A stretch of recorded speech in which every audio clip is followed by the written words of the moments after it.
বিসমিল্লাহির রহমানির রহিম। প্রিয় শিক্ষার্থী বন্ধুগণ, আসসালামু আলাইকুম।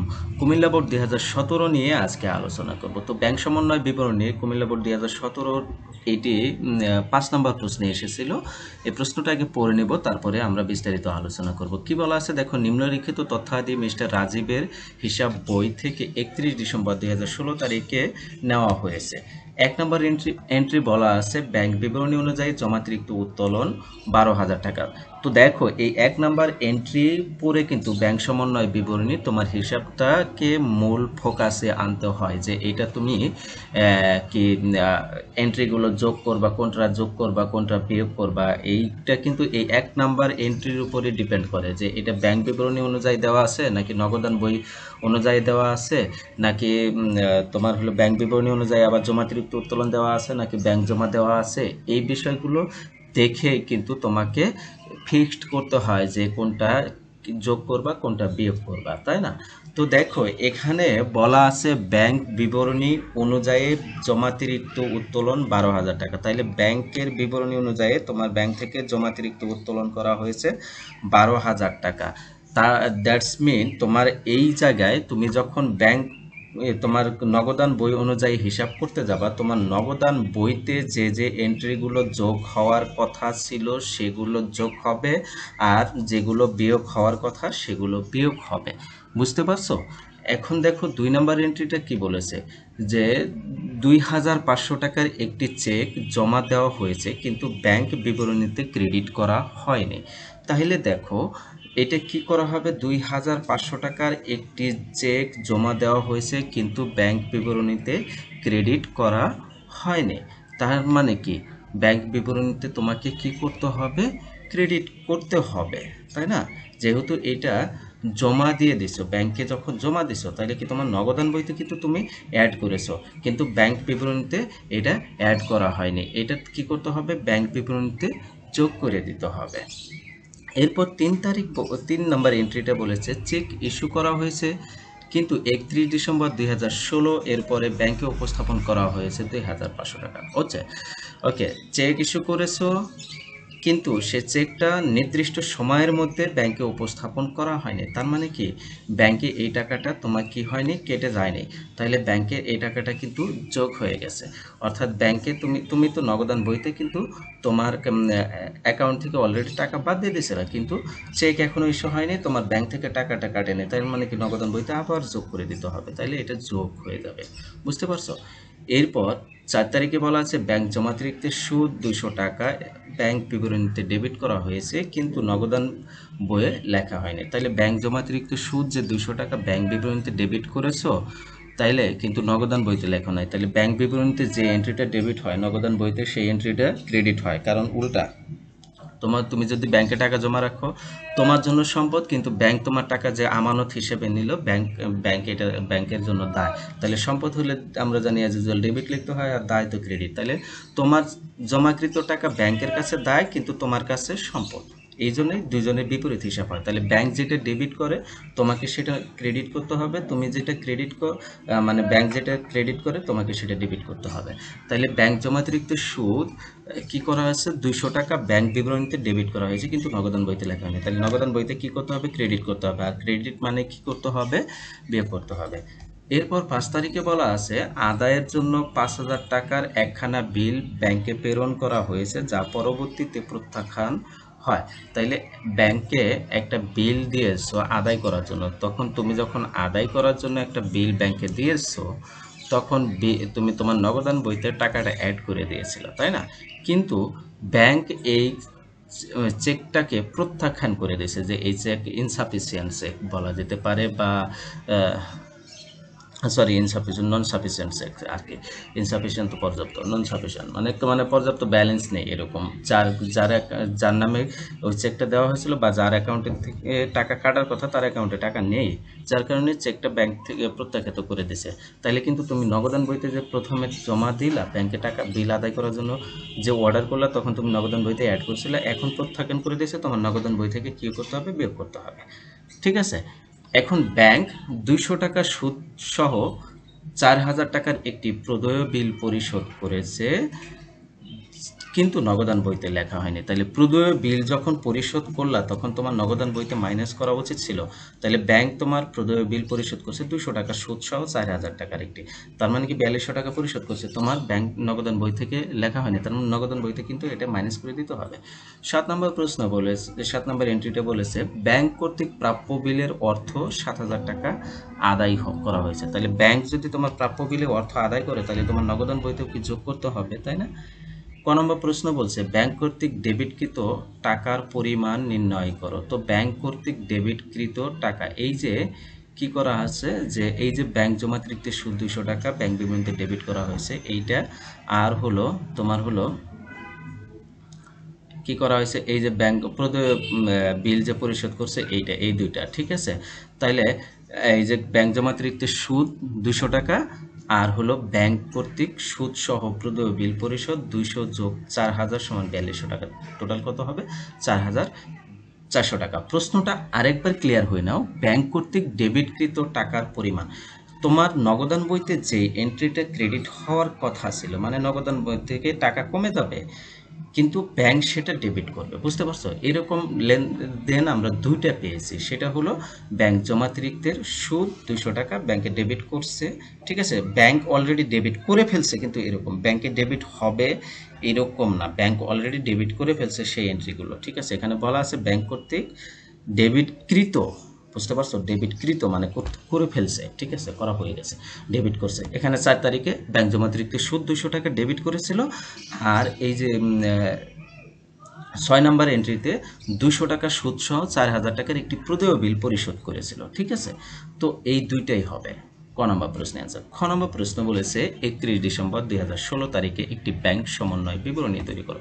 তো ব্যাংক সমন্বয় বিবরণী তৈরি করার জন্য ঘর কাটতে হয় বিবরণ টাকা। তো প্রথম এন্ট্রিটা লিখতে হবে প্রথমে, যে বিবরণী অনুযায়ী থাকুক না কেন, নগদান বই বিবরণী অনুযায়ী থাকুক বা ব্যাংক বিবরণী অনুযায়ী থাকুক, যেটাই থাকুক, জমা উদ্বৃত্ত থাকুক বা জমাতিরিক্ত উত্তোলন থাকুক, যেটাই থাকুক সেইভাবেই লিখবো। এখানে দেওয়া আছে ব্যাংক বিবরণী অনুযায়ী ব্যাংক জমাতিরিক্ত উত্তোলন 12,000 টাকা, ওকে।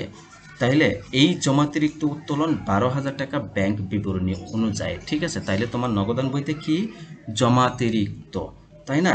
তাইলে জমাতিরিক্ত তার মানে কি ক্রেডিট ব্যালেন্স, তার এইবার তাইলে কি হবে, ডেবিট ব্যালেন্সগুলো তোমার নগদান বইতে ডেবিট ব্যালেন্সগুলো বিয়োগের ঘরে যাবে আর ক্রেডিট ব্যালেন্সগুলো যোগের ঘরে যাবে, বুঝতে পারছো ব্যাপারটা? পার্থক্যটা এটাই। কিন্তু আমি আবারও বলছি যে তোমার যেহেতু জমাতিরিক্ত উত্তোলন দেওয়া রয়েছে, তার মানে কি ক্রেডিট ব্যালেন্স দেওয়া রয়েছে তোমার নগদান বইতে, তাহলে ক্রেডিট হলেই তো যোগ হয়, ক্রেডিট ডেবিট হলে কি যোগ হবে, বিয়োগ হবে, তাই না? মানে মাইনাসে মাইনাসে প্লাস হয় বা প্লাসে প্লাসেও প্লাস হয়, কিন্তু প্লাস মাইনাসে কিন্তু কখনো প্লাস হয় না, ঠিক আছে, প্লাস মাইনাসে সেটা মাইনাসে হয়। তো এখানে রেজাল্টটা দেওয়া আছে মাইনাস, ক্রেডিটের রেজাল্ট দেওয়া আছে, তাইলে আর একটা মাইনাস যদি আসে তাইলে এর সাথে যোগ হবে, আর একটা প্লাস যদি আসে তাইলে এর থেকে বিয়োগ হয়ে যাবে, বুঝতে পারছো? এখন দেখো 1 নম্বর এন্ট্রিটা যেটা 3 নম্বরে ছিল, যে যোগের ঘরে কি আসে দেখো, 3 নম্বরে বলা আছে যে চেক ইস্যু করা হয়েছে 31 ডিসেম্বর 2016 এর পরে ব্যাংকে উপস্থাপন করা হয়েছে। তার মানে কি চেক যখন ইস্যু করলা সেটা কিন্তু তুমি কি করেছিলা যে নগদান বই থেকে কি করে দিয়েছিলাম, মাইনাস করে দিয়েছিলাম, তাই না? নগদান বই থেকে তুমি মাইনাস করে দিয়েছিলা, কিন্তু এই টাকাটা এখন পর্যন্ত তোমার ব্যাংকে উপস্থাপন করা হয়নি, তাইলে কি এই টাকাটা ব্যাংকে যখন উপস্থাপন করবে তখন ব্যাংক থেকে কি হয়ে যাবে, মাইনাস হয়ে যাবে, তাই না? তো কি করতে হবে, এই জন্যই 1 তারিখে লেনদেনটা দিয়ে দিয়েছে, ইস্যুকৃত চেক নির্দিষ্ট সময়ের মধ্যে ব্যাংক কর্তৃক পরিশোধিত হয়নি 2500 টাকা, এটা যোগের ঘরে দিতেছে। আর একটা যোগের ঘরে আসবে 7 নাম্বার এন্ট্রিটা। তো 7 নাম্বার এন্ট্রিটা বলা আছে কি ব্যাংক কর্তৃক প্রাপ্য বিলের অর্থ আদায়। তাইলে প্রাপ্য বিলের অর্থ যে আদায় করেছে ব্যাংক, এইটা কি ব্যাংক তোমার জন্য কি করেছিল, ক্রেডিট করেছিল না? ব্যাংক ক্রেডিট করেছিল, কারণ ব্যাংক তোমার অর্থ পেয়েছে, ঠিক আছে, ব্যাংক ক্রেডিট করেছিল, এই জন্য এইটাও কি হবে, যোগে হবে, ঠিক আছে। ব্যাংক কর্তৃক প্রাপ্য বিল আদায় নগদান বইতে লেখা হয়নি 7000 টাকা। তো এই দুইটা যোগ করলে কত হয়, 9500 টাকা। তো 12,000-এর সাথে 9500 টাকা যোগ করলে 21,500 টাকা হয়। এরপর বিয়োগের ঘরে বা বাদের ঘরে কি কি আসবে দেখো, প্রথম 2 নাম্বার এন্ট্রিটা 2500 টাকার একটি চেক জমা দেওয়া হয়েছে কিন্তু ব্যাংক বিবরণীতে ক্রেডিট করা হয়নি। তাহলে ব্যাংক বিবরণীতে যেহেতু ক্রেডিট করা হয় নাই, তাইলে কি করতে হবে, এটা বিয়োগ করে দিতে হবে, এটা বাদের করে দিতে হবে। তাইলে আদায়ের জন্য জমাকৃত চেক যা আদায় হয়নি 2500 টাকা। এরপর 5 নাম্বার এন্ট্রিটা বাদের ঘরে পড়বে। তো 5 নাম্বার এন্ট্রি কি বলা আছে? আদায়ের জন্য 5000 টাকার একখানা বিল ব্যাংকে প্রেরণ করা হয়েছে যা পরবর্তীতে প্রত্যাখ্যান হয়েছে। তাহলে ব্যাংক যেহেতু এটা কি করতে আদায় করতে পারে নাই, তাইলে ব্যাংকে থেকে কি করতে হবে? মাইনাস করে দিতে হবে। তাহলে ব্যাংক কি করে দিছে? মাইনাস করে দিছে 5000 টাকা। ওকে, এরপরে 6 নাম্বার এন্ট্রিটাও কিন্তু হয়ে গেছে, যে কি বলা আছে যে এটা প্রদেয় বিল পরিশোধ করছে।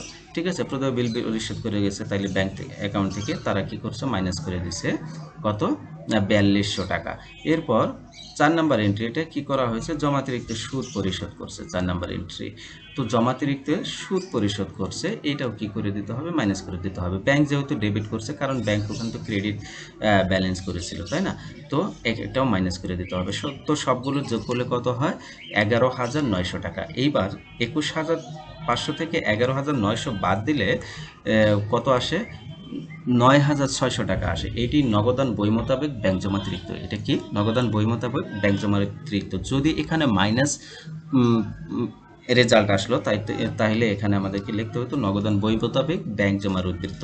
যেহেতু মাইনাস ফিগার, মাইনাস এখানে রেজাল্টটাও আবার সবগুলো তো মাইনাস ফিগারেই আসতেছে, তাই না? প্লাসটা আমরা মাইনাস করে দিচ্ছি, তাই না? তার মানে কি এখানে রটা কিন্তু মাইনাসে, তার মানে কি এটা কিন্তু এইটা এই যে 9,600 টাকা এটা ব্যাংক জমাতিরিক্ত। ঠিক আছে, যদি এখানে মাইনাস ফিগার রেজাল্ট আসতো, মানে এই ক্যালকুলেশনে মাইনাস আসতো, তাহলে এটা ব্যাংক জমা উদ্বৃত্ত হতো। ওকে, এরপর গ নম্বর প্রশ্নটা কি বলেছে একটু পড়ে দেখি। 4, 5, 6 ও 7 নং লেনদেনগুলোর জন্য মিস্টার রাজীবের বইতে জাবেদা দাখিলা দেখো। তাইলে 4 তারিখে কি বলা হচ্ছে? ব্যাংক জমাতিরিক্তের সুদ 200 টাকা। ঠিক আছে, তাইলে তোমার জন্য কি ব্যাংক জমাতিরিক্তের সুদ তোমার জন্য ব্যয়, ব্যাংকের অ্যাকাউন্ট থেকে টাকা কেটে নিছে, তাই না? তাইলে ব্যাংকের টাকা কমে গেছে, আবার ব্যাংক জমাতিরিক্ত সুদ এটা যেহেতু ব্যয়, তাহলে ব্যয় বেরোচ্ছে। এটা যাবে তো কি হবে? তাহলে ব্যাংক জমাতিরিক্ত সুদ হিসাব ডেবিট, ব্যাংক হিসাব ক্রেডিট 200 টাকা। ঠিক আছে, দিয়ে দেবা ব্যাংক জমাতিরিক্ত সুদ হিসাবভুক্ত করা হলো। ব্যাখ্যা দিয়ে দেবা, কারণ এখানে ব্যাখ্যার প্রয়োজন নাই, এটা বলে নাই, বুঝতে পারছো? এই জন্য ব্যাখ্যাটা দিয়ে দেবা।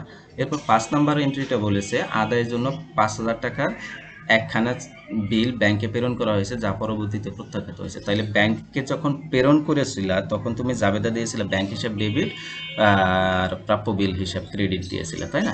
এবার কিন্তু ওই ওই বিলটা আবার প্রাপ্য বিলের কাছেই চলে গেল, ব্যাংকে আর আদায় হলো না, তাহলে প্রাপ্য বিলে আবার বেড়ে গেল। তাহলে প্রাপ্য বিল হিসাব ডেবিট, ব্যাংক হিসাব ক্রেডিট হবে। এটা কি হবে?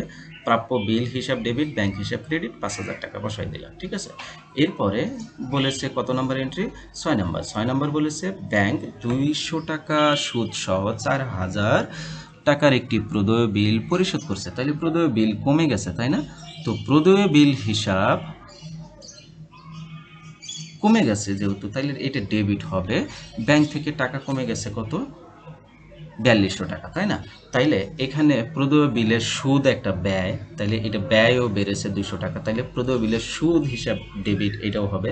প্রদেয় বিল হিসাব ডেবিট 4,000 টাকা, প্রদেয় বিলের সুদ হিসাব ডেবিট 2,000 টাকা, আর ব্যাংক হিসাব ক্রেডিট 4200 টাকা হবে, তাই না? প্রদেয় বিল হিসাব ডেবিট 4,000 টাকা, সুদ খরচ হিসাব ডেবিট 200 টাকা, আর ব্যাংক হিসাব ক্রেডিট 4,000 আর 200 যোগ করলে কত হয়? 4200 টাকা। এরপর 7 নম্বর এন্ট্রিটা দেখে আসি আমরা। 7 নম্বর এন্ট্রি কি বলেছে? ব্যাংক কর্তৃক প্রাপ্য বিল আদায়। তাহলে প্রাপ্য বিল যেহেতু ব্যাংক আদায় করেছে, তাহলে ব্যাংকে টাকা বাড়ছে, প্রাপ্য বিল কমে গেছে, তাইলে ব্যাংক হিসাব ডেবিট হবে, প্রাপ্য বিল হিসাব ক্রেডিট হবে। কি হবে? ব্যাংক হিসাব ডেবিট, প্রাপ্য বিল হিসাব ক্রেডিট। তো এরকম যে জাবেদার যোগফল করলেও চলে, না করলেও চলে, এটা ডাজেন্ট ফ্যাক্ট, বুঝতে পারছো? তো আজকের ক্লাসে আমরা এই কুমিল্লা বোর্ড 2017 সৃজনশীলটি নিয়ে আলোচনা করলাম। পরবর্তী ক্লাসে আমরা কুমিল্লা বোর্ড 2016, তারপর 15, তারপর 19 নিয়ে আলোচনা করব, কারণ 18 তো কম্বাইনের মধ্যেই পড়ে গেছিল, তাই না? তো আজকে এই পর্যন্তই। সবাই ভালো থাকো, সুস্থ থাকো, আল্লাহ হাফেজ।